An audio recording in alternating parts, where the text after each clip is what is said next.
Sure.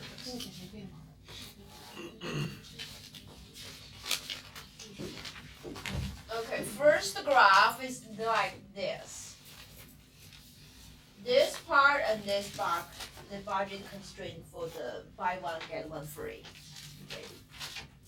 And for the coupon example, get a coupon from the newspaper.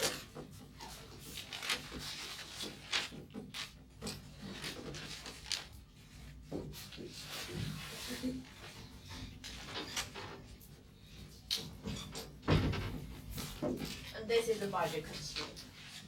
Okay. So we're looking for actually budget line, an indifference curve that makes utility level equal from this is case 1, this is case 2.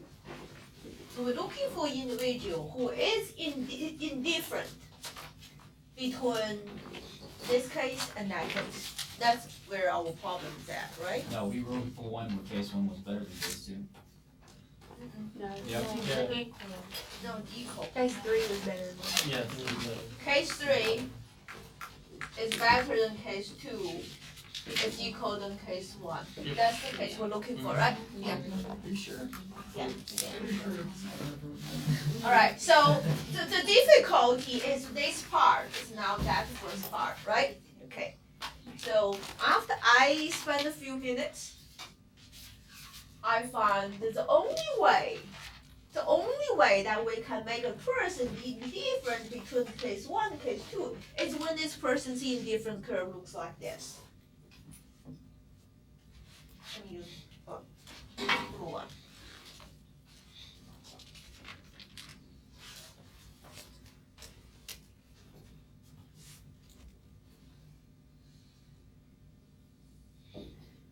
So if we want this individual to be indifferent between this case 1 and case 2, and that's only indifferent curve I was able to find.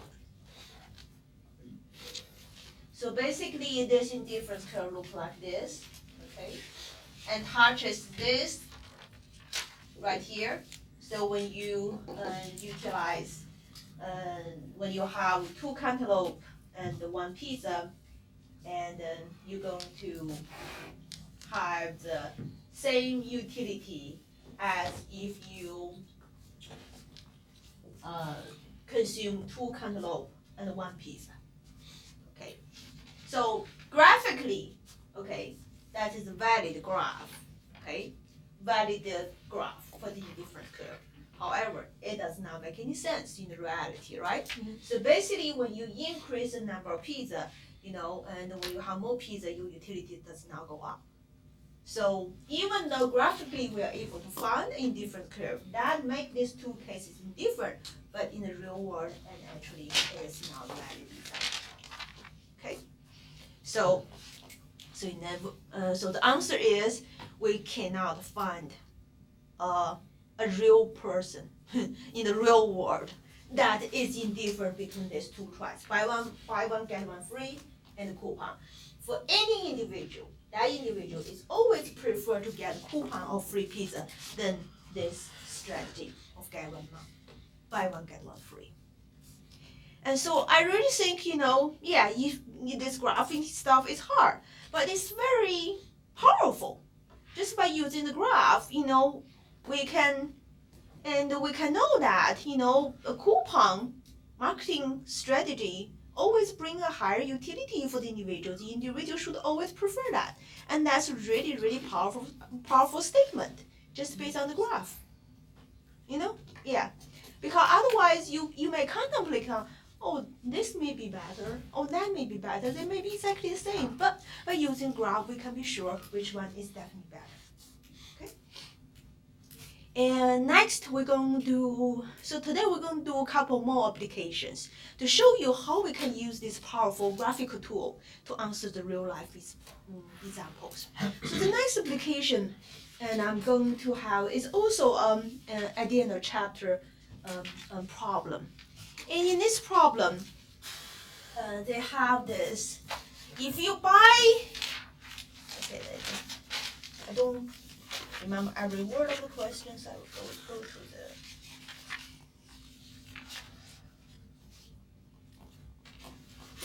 It's question 19, okay, on page 158, okay? So they're talking about a liquor store and selling the wine, okay? And their strategy is this. They said, each bottle of this wine is $15, okay? $15. If you buy more than 8 bottles, let me see, it's 8 bottles now.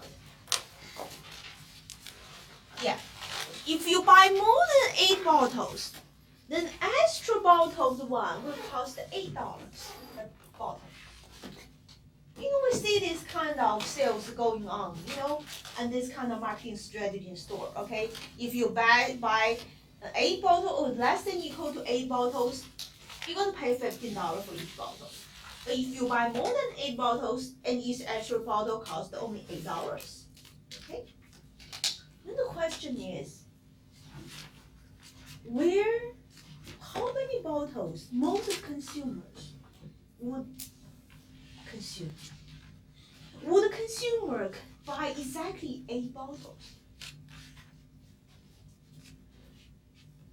If I just ask you a question, you can guess, but you cannot see clearly what would be the answer. Would anybody buy exactly 8 bottles of wine? Yeah, I mean, if it's still gonna cost you another $8 to know. So, in order to answer this question, we're going to use a graph. We're going to let the graph answer for us. Would anyone buy exact 8 bottles? But did everyone, understand the situation?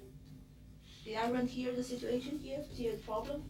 Question? So it's well. Is it kind of like, is it gonna be like the graph we did yesterday, or not yesterday but Tuesday? Like how it What do you think? I mean I think so. I think it's the same concept. Okay, let me repeat the problem here again. Maybe. Okay, you have a fixed income. Okay, Uh-huh. they said it's $200, but it's real income. Does not matter. We can change it. Okay. Okay. Okay, you have fixed income and you're gonna consume on 2 goods. Okay, Oh, one is 2 goods, okay. 2 goods. Okay, and you can buy a bottle of wine and then you can buy something else. Okay, something else is also not important. Right. They said the bottle one is $15 each bottle, and you consume up to 8 bottles. And for any more, that extra bottle gonna cost you. Did I say $8? Yeah. $8. Yeah. So each bottle costs 15, and Yeah, then after 8, it costs $8. Yeah, if you Okay. buy 9 bottles, the first 8 bottles is 15. The, Okay. the ninth bottle is $8. Okay. As $8. well as the 10, 11, 12, and 13. Yes, that's right. Okay, so that's the situation. It is. It might be similar. Okay, the example we talked about last class is fry and stamp, Yeah. So if you buy a dozen bagel, you're gonna accrue a 1 step. Then after you accrue 10, you can get 1 more, right? Right. 1 more dozen. Okay. Is our situation here the same as or similar to the situation from that example? Might be similar, but not probably not. I would say that that bagel example is similar to this. What it is here is you get a free one, right? So Oh, I see. so in a sense, you think about that bagel is also get a free one. So when you have a situation like that, you basically is shifting your budget line, But of course, there's some intricacy about how to shift it. But it's basically you shifting it because you're gonna get 1 more at a certain point. Okay. But in this example, this wine example, you're not gonna get one. You're not gonna get any free bottle of wine. You still have to pay, but you pay less. So the nature of the problem of this one is quite different from those bagel example and from this buy one get one free coupon and gift card. It's different from all of this, right? But I want you to contemplate on this. What is the key in this problem? So if you're going to start this problem, draw the budget line or constraint that captures this different different prices. How you can approach the problem?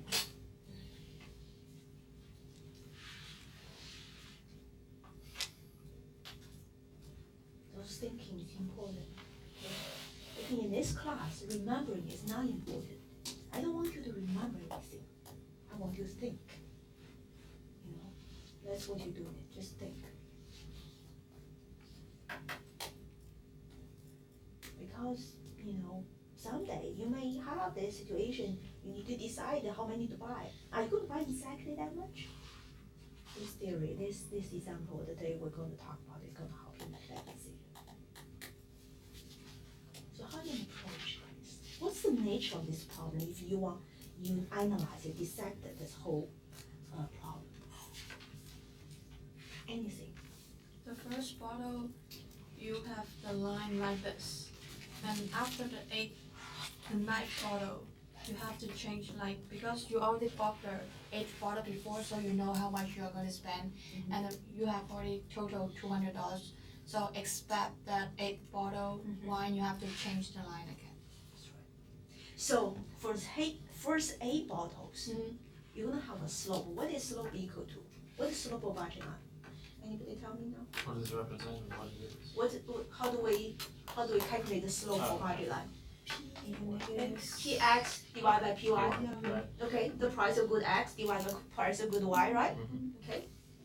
And this is the ratio, this is the slope of the budget line. And in this example, since Px, one of the P changes, right? So you know, in this budget line, there's going to be 2 sections. And these 2 sections going to have 2 different slopes, right? First 8 bottles is going to have a slope, okay, with, you know, price is equal to $15 divide the price of good Y. And the second part, you're going to use an $8 for the $1 divide the price of Y. So that's the key here. So we're not going to have any shift of the budget line, but we're going to have 2 sections with different slopes because price of the good, one good has changed from one value to another. Okay, so that's the idea behind it. Right.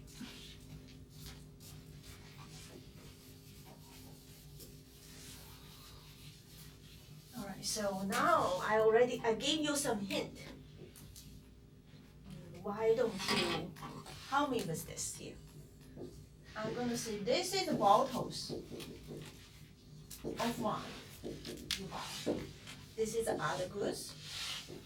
I give you some basic information. Income is 200. Px is equal to $15 when number of X less than equal to 8 bottles, and is equal to $8 when number of bottles is greater than 8. Py, I think they just say is $1. It's really not important how much that one cost. It just it's $1. Okay. And that's all you need. Okay.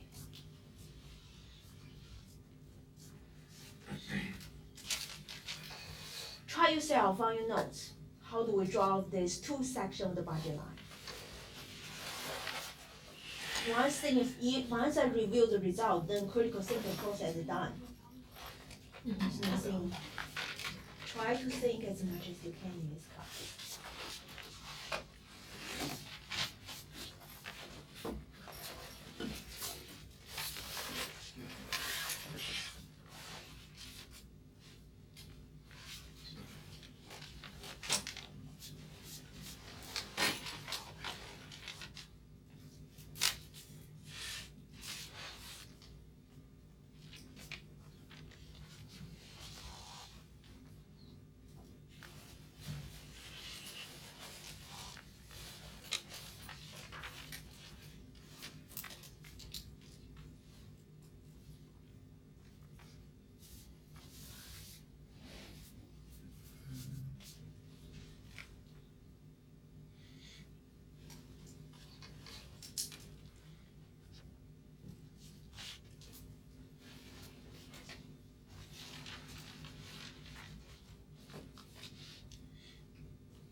you're finished, raise your hand, let me take a look.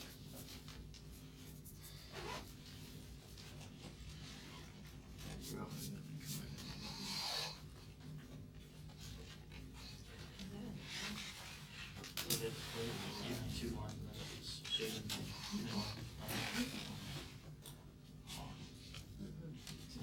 You hide the idea, you have the idea.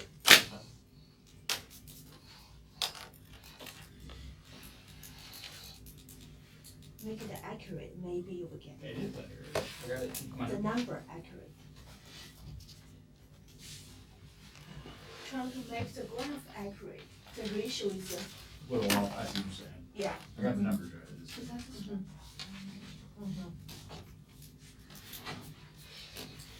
Then answer if you got the graph right, they tell you you're right, then answer the question asked. Would anyone buy exact 8 bottles of wine and why? That's the question you want to answer, using the graph. The reason you come up with graph is to answer the question. Now, if you say no or yes, give me a reason. Using the graph, give me a reason.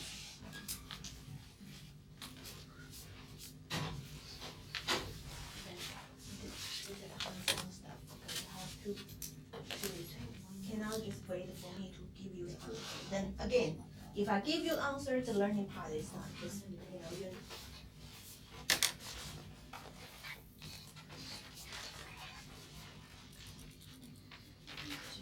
how do you utilize the stuff we learn to answer the real life question? Now think this question, because later on I'm going to ask you, okay, why, the most corporation will use overtime pay instead of just raise the hourly pay? Why? You want to use those kind of graph to answer that question. You work 8 hours, the first 8 hours you make $10, and for the extra hour you're gonna make $15. Okay, that's one way of doing it. Another way of doing it is just raise hourly pay to $12. Why they don't use that strategy? What is the rationale behind it? Again, we can use this kind of graph to answer that.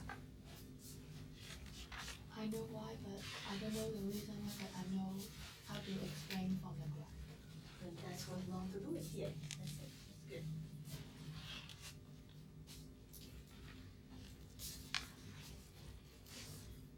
Do not give up on yourself.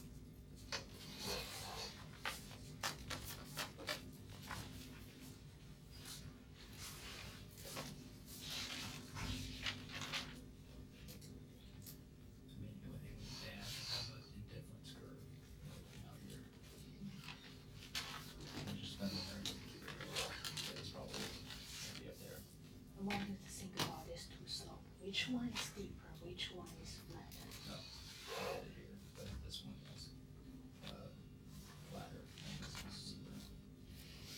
Think again.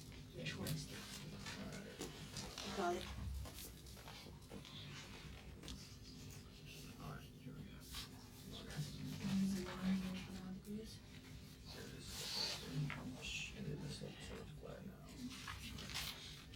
How come not your Why do you not answer? We'll do it this way. The first date's gonna be like this, and this gonna go to that.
$8, so I'm thinking it's so good. I got one like this.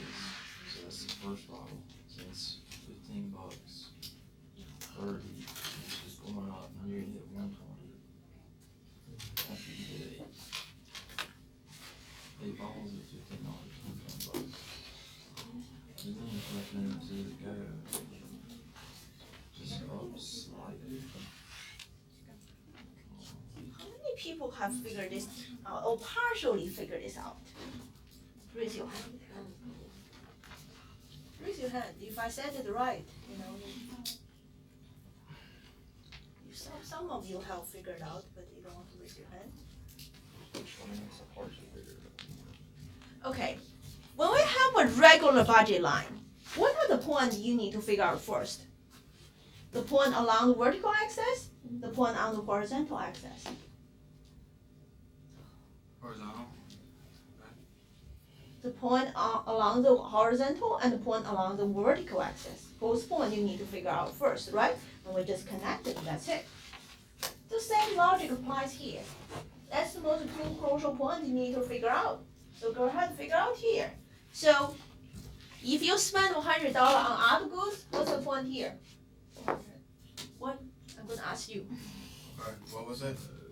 Dustin, right? Yeah. Okay, Dustin. So what is, Alright, go ahead. so what, that's why I ask you guys' names. Second. So what's the number here? If you spend all your money on all the goods, On all of it? on the other goods, all of the money, what's the number here? 200? 100 units, right? That's 100? Wait. Oh, no, not 100. You made me confused. We have $200. Yeah. We have $200. And the price of the other good is $1? $1. If we spend all $200 on this good, how many good wine we can buy? 200? Are you sure? Yeah, is that what I Okay, said? good. It's 280 then. That's the first point here, okay, along the vertical axis. Then we need to figure out the point along the horizontal axis. That is a little bit challenging. Now I'm going to ask, what's your name? No, you. What's your name again? Robert. Robert. Okay, Robert. All right. So how do we find the number of bottle wines you can consume when you spend $200? How do we figure that out? What I did was I just took the 200 Uh-huh. and divided it by 8. No, you cannot do that because the first 8 bottles is how much? First 8 bottles cost how much each? $15. $15 each. For 8 bottles, how much is this? 102. $120. So if you buy 8 bottles, first 8 bottles is $120, right? Okay. Now $120 is gone. How much money left there? 80. With this $80, and how many more bottles you can buy? 10, right? Because now it's $8 for each bottle, so you can get 10 bottles, right? So totally, how many bottles of wine you can buy with $200? 25. What? You said how many bottles? 16. I don't 18? know. Okay, for the first, this is 8 Oh, bottles. 18. 18 here, right? Okay. So you have already figured out these 2 points, okay? But since this is not going to be a straight line, you need to figure out another point, right? Okay. What will be the another point? 15. You have a very intriguing name, but what's your name again? Nehemiah. Nehemiah. Okay, Nehemiah. So how do we calculate that midpoint there? You divide by 2. I don't know. What is the point that you think is going to be interesting for this problem? On the vertical axis or the? So how many bottles, what's the number of bottles? That is an interesting number of bottles. 8. Because at 8 bottles, something is gonna change, Oh yeah, okay. right? Yeah. So that is an interesting point. Okay, so we want to understand if this person buy exactly 8 bottles, what's gonna happen? Okay, if this person buy exact 8 bottles, It costs $120. okay, so 8 bottles where this is 9, so 8 bottles will be somewhere here. So if this person buy 8 bottles, how much money he spend on wine? $15 multiply 8 is 120. $120. So they spend $120 on the wine. Now how much money they have left? 80. Okay. So they will spend this $80 on other good. How many units of good wine they can buy with $80? 80 units of wine, right? This is 100, so 80 somewhere here.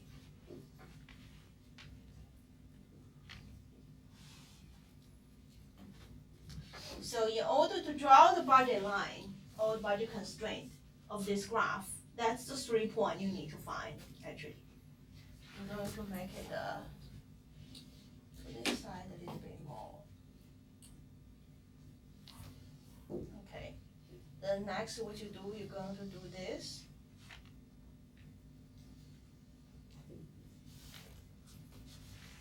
And this slope here should be steeper than this one.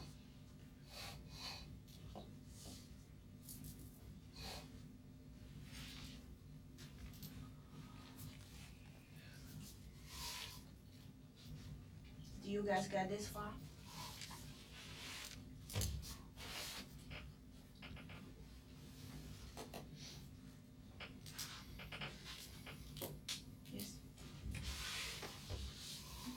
The reason I asked some of you questions, I want you guys to follow me here, okay? Because if you don't follow me here, it's very hard to figure out on your own. Any question here on this graph? Okay, so now we're going to answer the question, is anyone going to choose this point? So in another, we're asking what question? Can anybody rephrase the question? Meet their satisfaction. Can this point ever be consumer equilibrium point?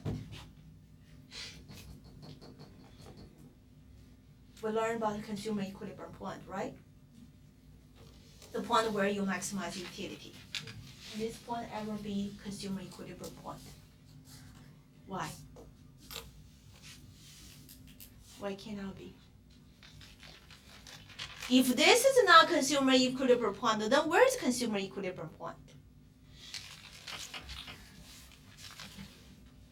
Anywhere where all the money's spent.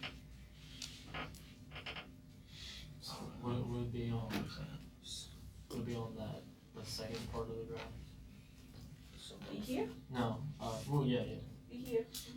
I think it depends on which kind of good you prefer. It can be both in this side and this side, but not that point. I So it agree. can be here or can be here, right? Yeah. It depends on individual's preference, right? Depends on the shape of the indifference curve. Last class, all we did is draw the different shape of indifference curve. And we're going to do the same thing. We're going to have all different shape. But no matter what kind of different shape you have, that indifference curve can never, have this point. I mean, be tangent to this point to make this one into the consumer equilibrium. So let's say I draw one like this.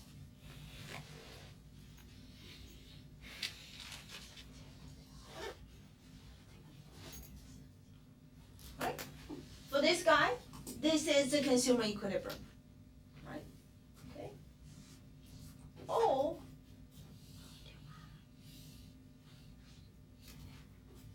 you may draw something like this. can be a consumer equilibrium point right here. But you can never find one that is going to be tangent. This point is tangent to a difference curve. You can never find that.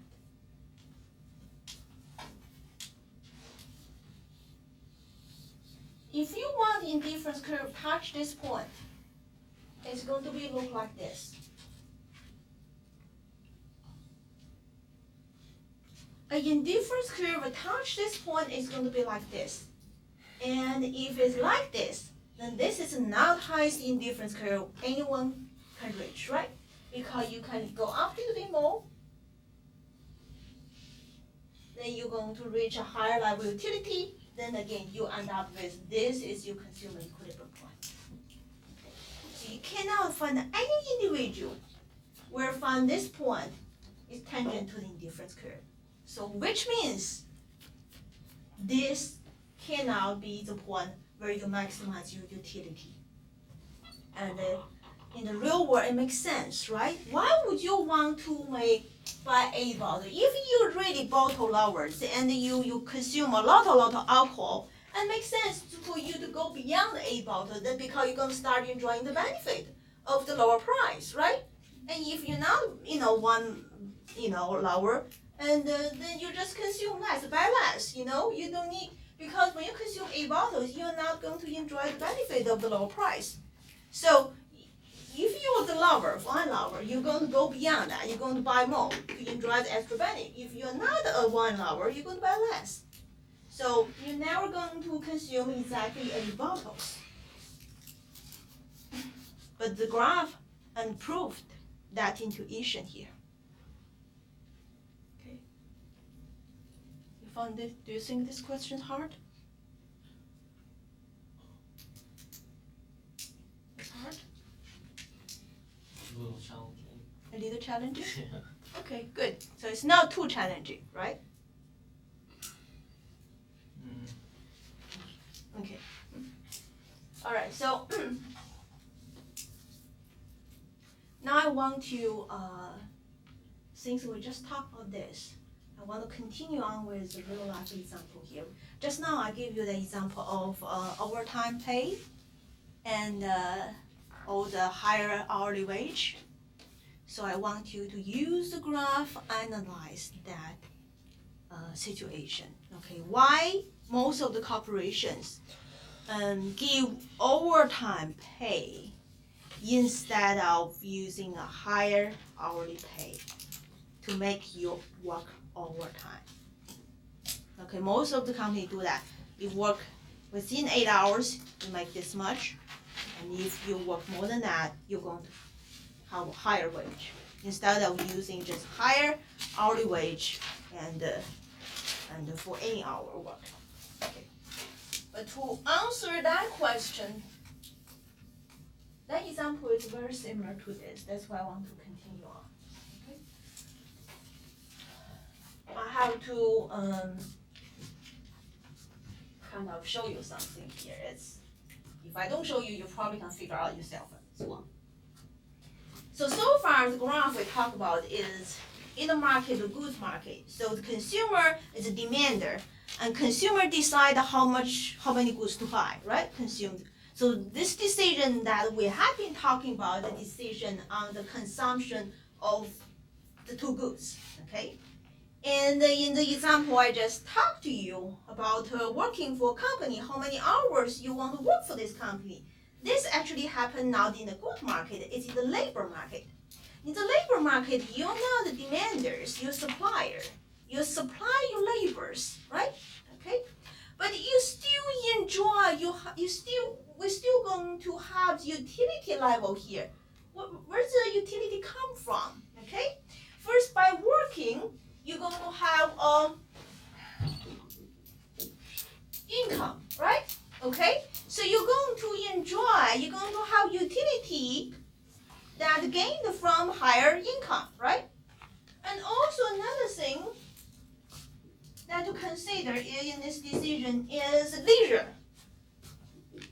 Number of hours that you're not working, okay?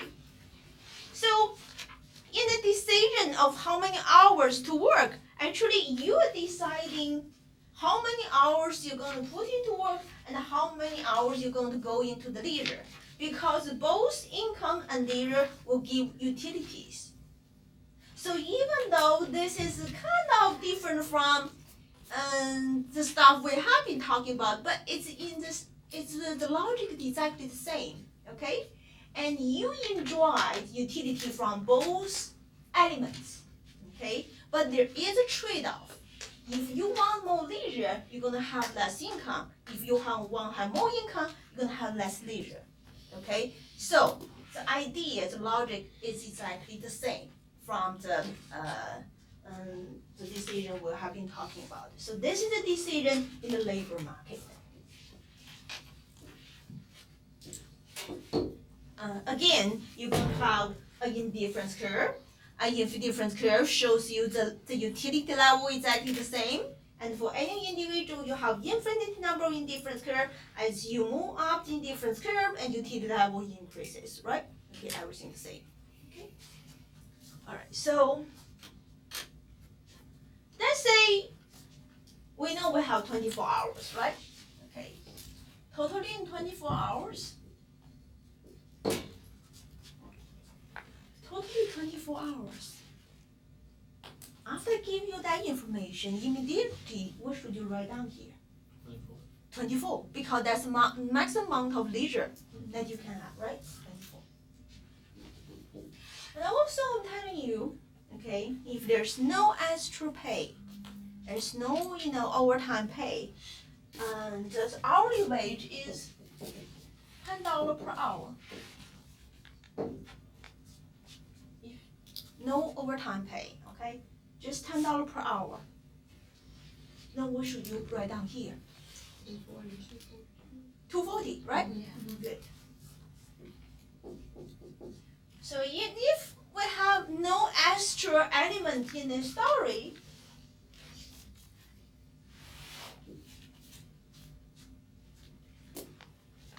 this is what we call the budget line, right?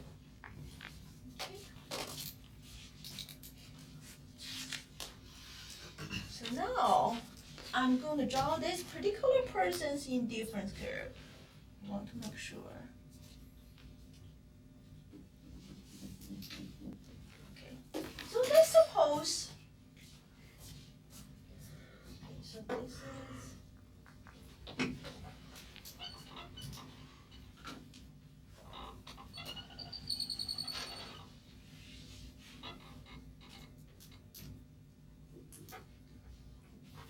Do I make it open here?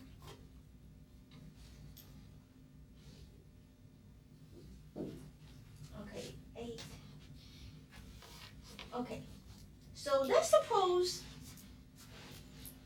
for this individual to maximize utility, okay, given this information, this person decides to work 8 hours. Where is the equilibrium point? Work 8 hours. Work 8 hours. So that'll be 8 times 10 is 80. Just straight up from 8. Yeah. So where's the point? No, it would be. Where's the it'd point be here? It'd be 16. It'd be 16. Oh yeah. Oh yeah, 16 hours. Here, right? Yeah. Here's 80, right? So this person takes $80 home, okay, and they have 16 leisure hours. And since this is this person's consumer equilibrium, we know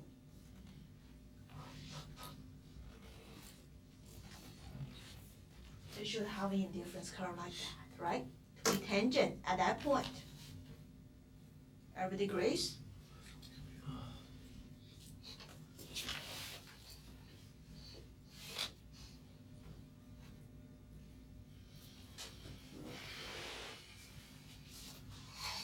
Everybody agrees with that? Okay, so now I'm gonna change the situation.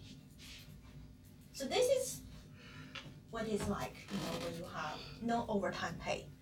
Now the company said, if you work more than 8 hours, for the extra hours you work, you're gonna make $15 per hour.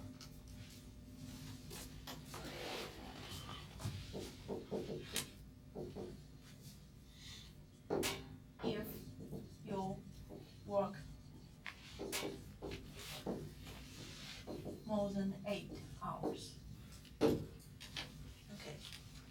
want you to draw the new budget line.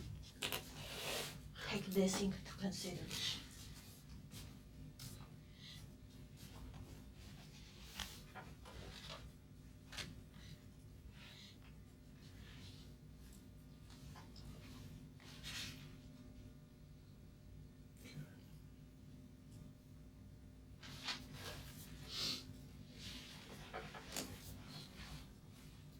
It's very similar to the example I just gave to you.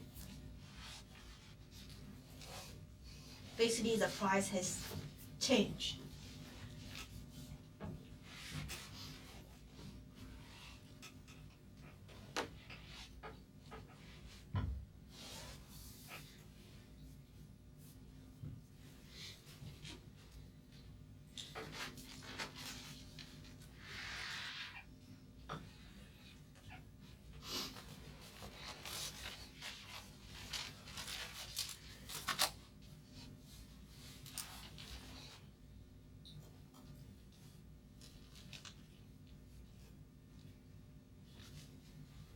Are you thinking? Give you a hint here. Two sections, right? We know this is a crucial point, right? Which section is going to make a little bit shift? The first one or second one? Think about it. This section or this section? Which one is going to move? First No, option. first one. First one, Yeah. right? Mhm.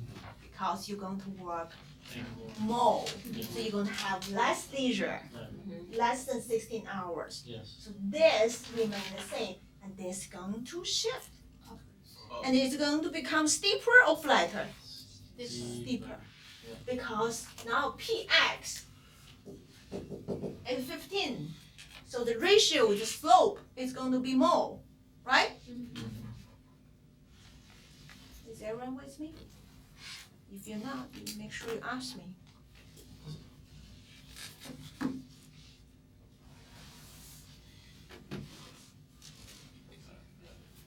You got it? Okay. So, in this case, would you find out the new maximum for your income? Yes, So just like it'd be what we did. Okay, so it'd be Yeah. 15 times. You find this point, you Yeah. connect that, that will be the new, Okay. right?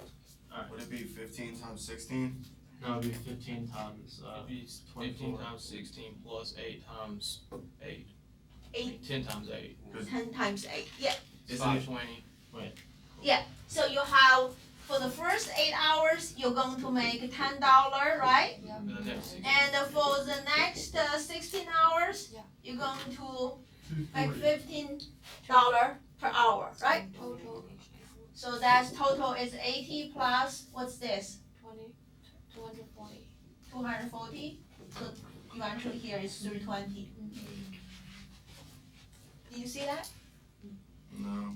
Okay. I mean, why wouldn't the 80 go with the 8? So if you do not sleep, okay, we're talking about extreme case, okay, this is a workaholic person. This person does not sleep, they work 24 hours, okay?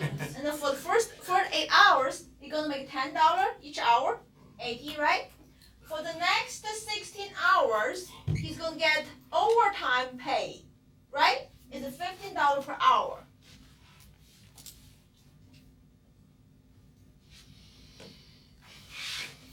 This person should be a doctor because doctor have to run 24 hours sometimes. Okay, so we know here is, to make it more accurate,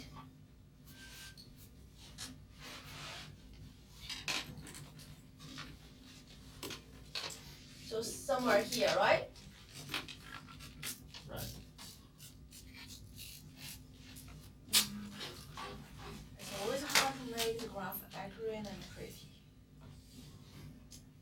And it is important to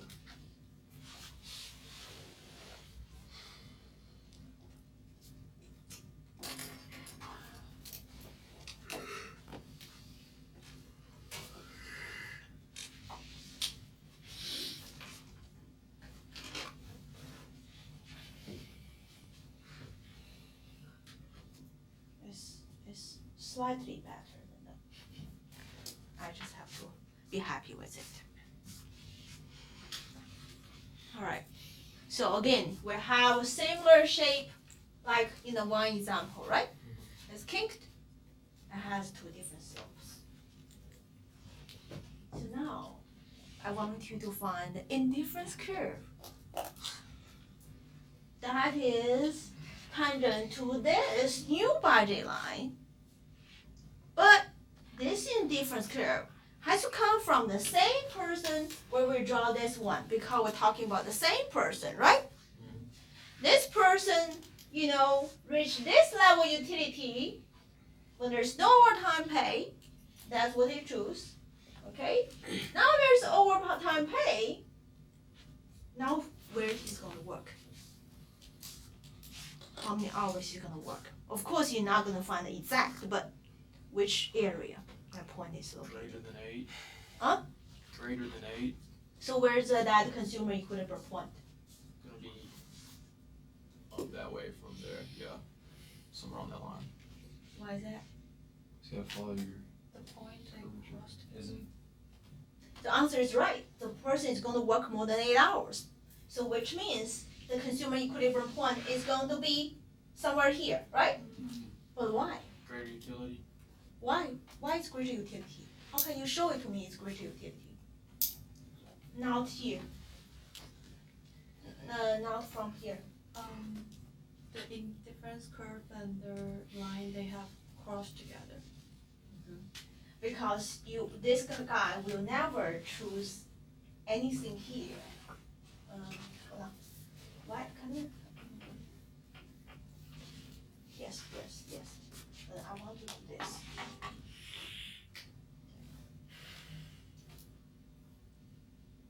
Just to make it more clear for myself, actually. Okay. So we were talking about, okay, so this is the original equilibrium point, okay? And the new equilibrium point, you guys say, it must be here, Mm-hmm. and that's correct. Why? Because Okay. if you pick any point here, and you already know this is one indifference curve, then if you pick one here, then the indifference curve across any point here is going to be lower. Right? So this guy will never pick any point here. Because any point here is going to give him a lower utility level than this one would give him. Okay. So basically he's going to pick one here.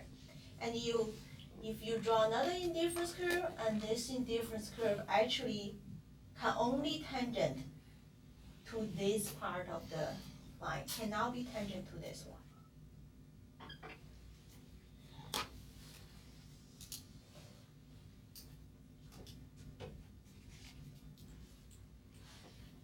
No, so we had to use the original difference curve.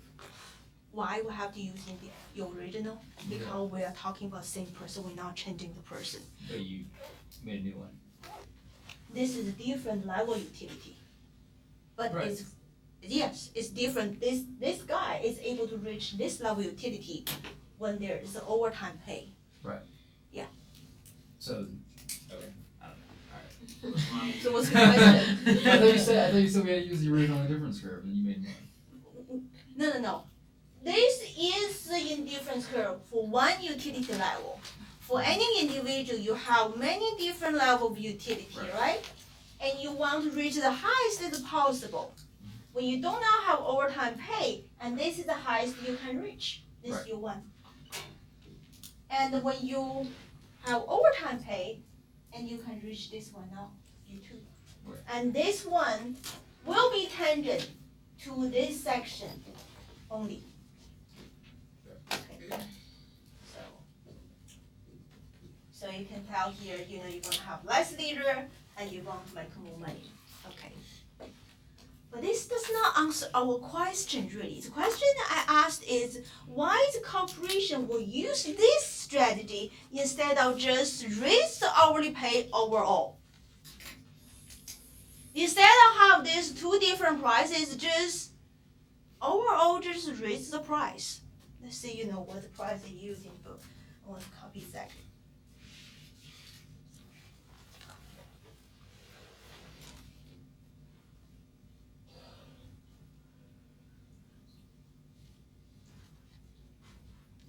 it just says $15, okay? Just $15 per hour. Instead of, or so overall $15. So change this 10 to 15 altogether.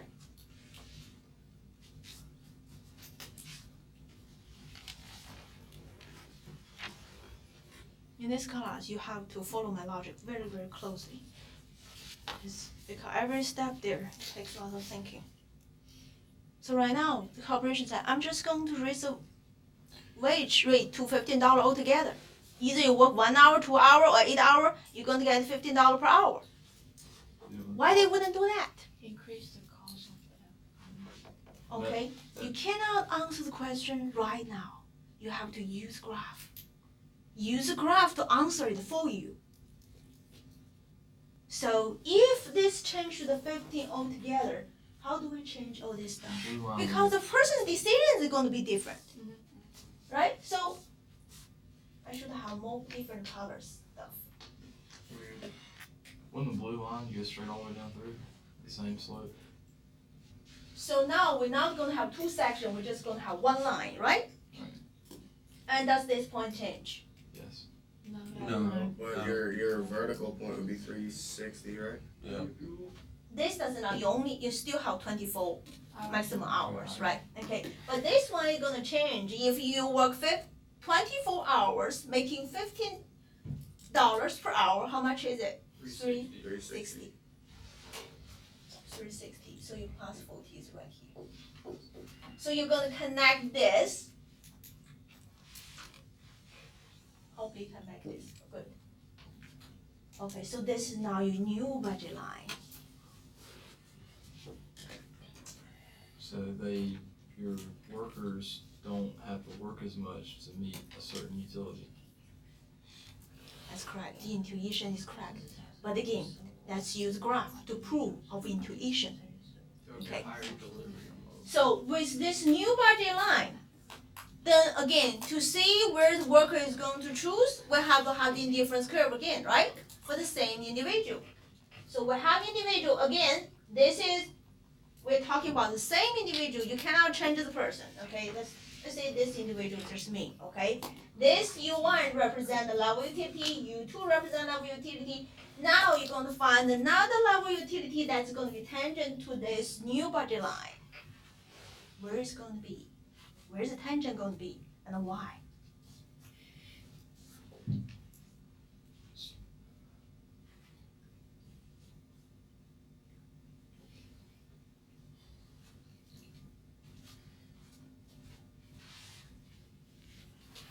In line with the two that you've already got. But the line's gonna be more. Yeah. This is gonna reach all the way out to it. Doesn't it have to, touch the It's gonna be on the right side of the farther line. Right. Let's mark this number here so we can be clear, okay? So this one, let's see what's the number here.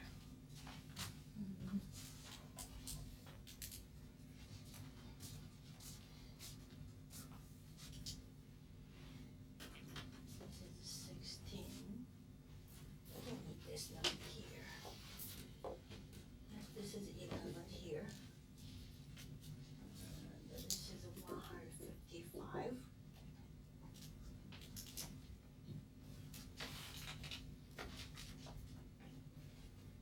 Okay, yeah. So where is you think is gonna be the new tangent point? So we have, this is the first tangent point, this is the second tangent point. Now we're looking for this third tangent point with this new budget line. Should be at like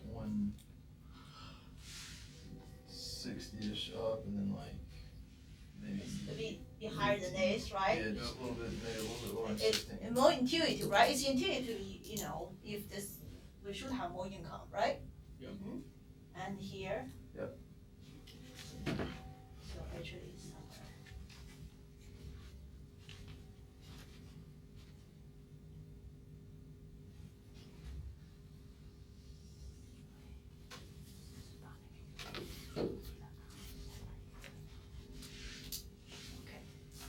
So eventually, that will be where the equilibrium at for the y.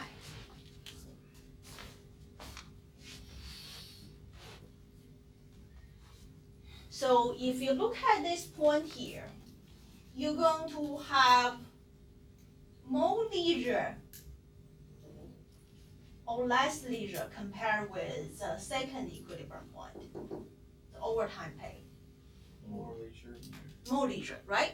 Okay, but you have more income. Okay, why it has to be like this? Because if you just compare these two scenarios, the scenario with overtime pay and the scenario with not overtime pay but just overall higher pay, and you actually are going to have a higher real income with the new pay scheme, right?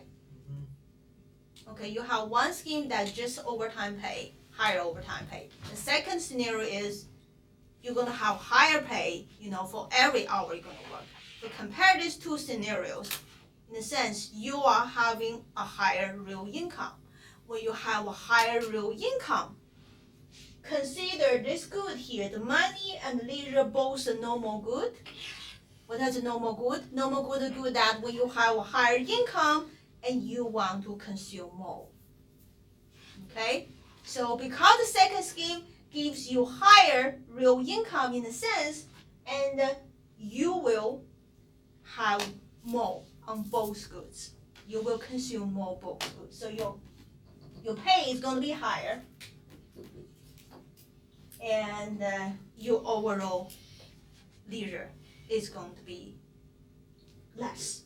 Okay, so that's it, 12. Okay, so this talks about your decision as a worker. But do you think the company like this? No, they want you to work more. So of course they are not going to want you to have more leisure. So that's why they will never choose the second scheme that give you a higher overall pay. So that's why they use overtime pay. Because by having the overtime pay and you're going to work more, compared with the scenario that they give you a higher pay for every hour. That is the reason. Wow. You see, it's that simple question can be answered by using all this utility and the budget line in difference curve. It's very powerful stuff. Okay. If you get, I'd say 50% of this right now, that is good. The other 50%, you need to practice, digest on your own after class. You need to practice, and do it. Without doing the drawing yourself, you will never get this. You never gain all this concept in you.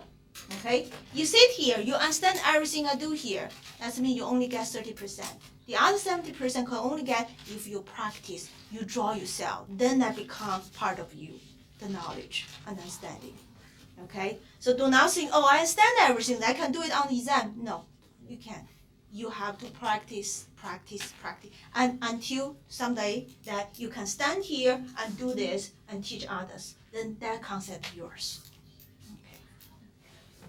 But by doing all these examples, I want to show you, okay, yes, the model you may think is very simple, is a little bit unrealistic framework, but this simple framework is good enough to answer a lot of real life example situations, why people do certain things.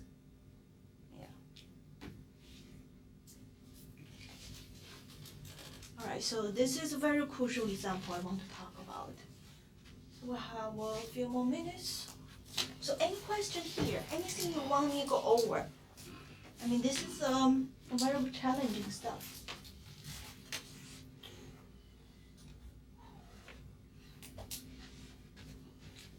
If you want to take a break in thinking your brain, you're not going to have that in this class, right?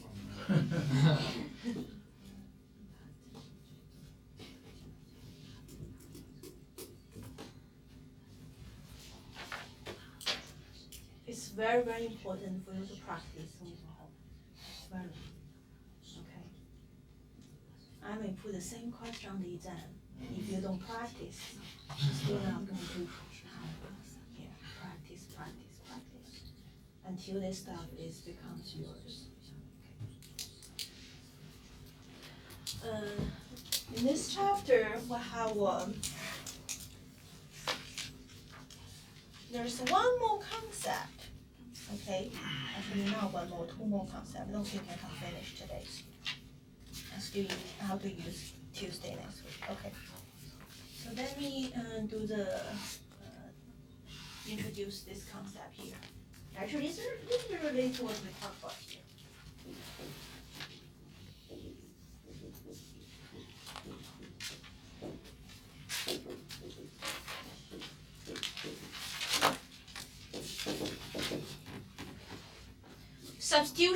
Substitution effect and income effect.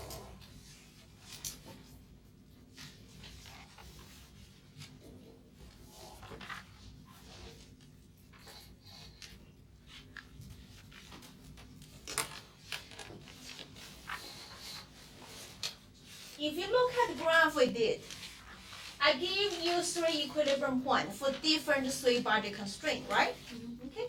When budget constraint changes, the equilibrium point change, which means the consumption on X and consumption on Y have changed. So this effect here actually divide that change into 2 parts. For any change on the X, either on the X or the Y, that change, for example, let's just do this. Moving from point 1 to point 2. Moving from point 1 to point 2, your consumption on X has decreased from 16 to 11, right? You guys with me? Try your best with go.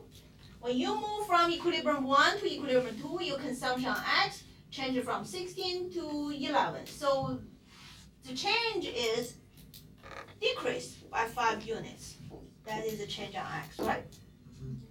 So we're going to analyze this change here. This change actually includes 2 parts. Okay? One part we call the substitution effect, and the other part is income effect. What is substitution effect? Substitution effect entails you change your consumption from one good to another good while you're holding the real income constant. So if your real income constant and the price of, let's say, price of good X has increased, all right? And then the good X now becomes more expensive relative to good Y, right? Because the good price of good X, has increased. And so the substitution effect tells you then your tendency is to shift the consumption from the relatively more expensive one to relatively cheaper one. Okay, so that's what substitution effect. When one good becomes the more expensive, you're going to shift the consumption from that good to the other good.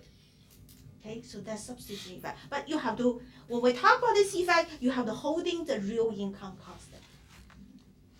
Okay, so you're just trading off. Okay, and that's substitution effect. Income effect says this.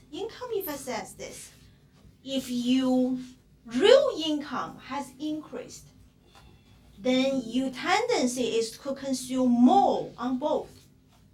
If your real income has decreased, your tendency is to consume less on both. Okay, for example, if price of the good has increased, nothing else changes. Your income, your nominal income the same, your price of good Y the same. It's just the price of X has increased. What does it imply? It becomes expensive and buy fewer. Now the nominal income the same, but one of the good price is higher. It's like we have not have raised for a number of years, income the same, but the gasoline price just keep rising in the last 10 years. What happened to us? the real purchasing power is going down, right? And that's your real income. When your real income goes down, what will happen to us? Our tendency is to buy less on both. Okay, so that's what the income effect says. Income effect says when your real income increases, you buy more. When your real income decreases, you buy less. Okay, and this change here, the equilibrium change, the quantity in the equilibrium change consists of both effects. Okay.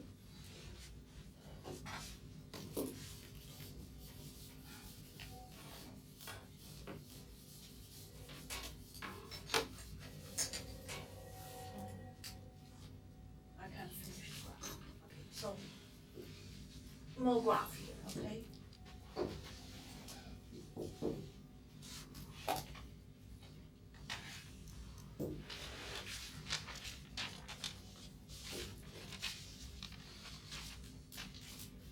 I'm gonna call this as the first scenario, budget line, and in difference curve. This is equilibrium point. I call it x0, y0. Okay? Okay. So now I'm going to decrease the price of good on X, the good X. When this decrease, this point is going to increase, that's right. So our new budget line is going to be here. Okay? And with this new budget line, you're going to have a new indifference curve tangent to that.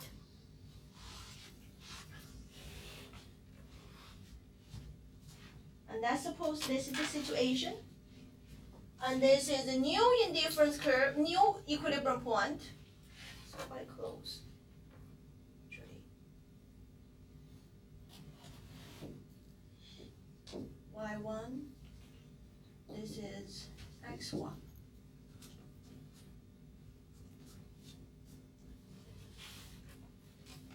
So we have old equilibrium, new equilibrium. So we see that both consumption has changed. X changed from X0 to X1. Y changed from Y0 to Y1. Okay, X has increased actually. Y actually has decreased a little bit based on this graph here I draw, right? You guys see that? Okay. Alright. So now we're going to utilize this to analyze this change here. Okay. First let me know here. Okay. When this happens, what the income effect tells you?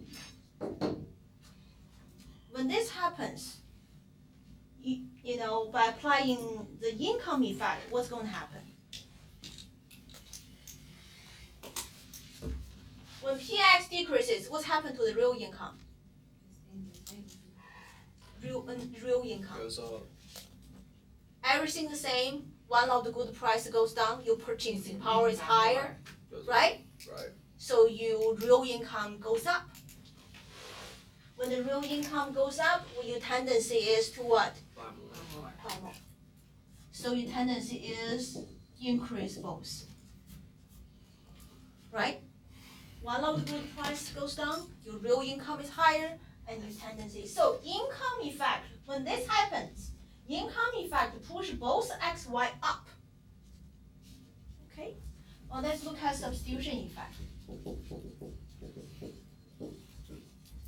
Okay, substitution says that effect says that when one of the price changes, you're going to shift from the more expensive good to the cheaper good. The consumption is going to shift that way. So now the good X become cheaper. So by applying substitution effect, what's going to happen? Buy more X. Buy more X and buy less Y, right? And real income stays the same. Do you guys follow me here? Because X becomes relatively more cheaper compared to Y because the price of good X decreases. So substitution effect tell you you're going to increase X and you're going to decrease Y. Okay. the real change happened here is equal to this effect plus this effect. Okay, both income effect and substitution effect push x up, so of course x is going to be up, right? Okay, but income effect push y up, but substitution effect push y down. So what's going to happen to y? It depends. But now we have this. Can you tell me in this particular graph, in this particular example, which effect for y dominates the other? Substitution effect dominates income effect. That's why eventually y went down.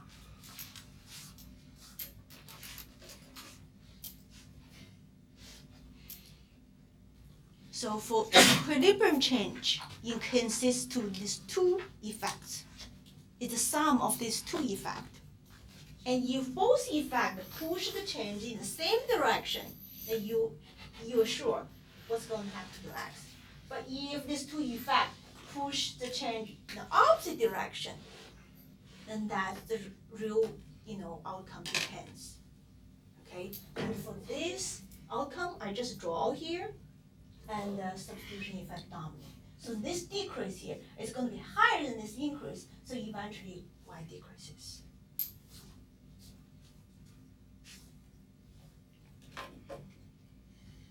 And actually tell you how do you dissect this change on graph, and I don't want to do that because I think you got enough graph for today. And this probably is just going to make you even more.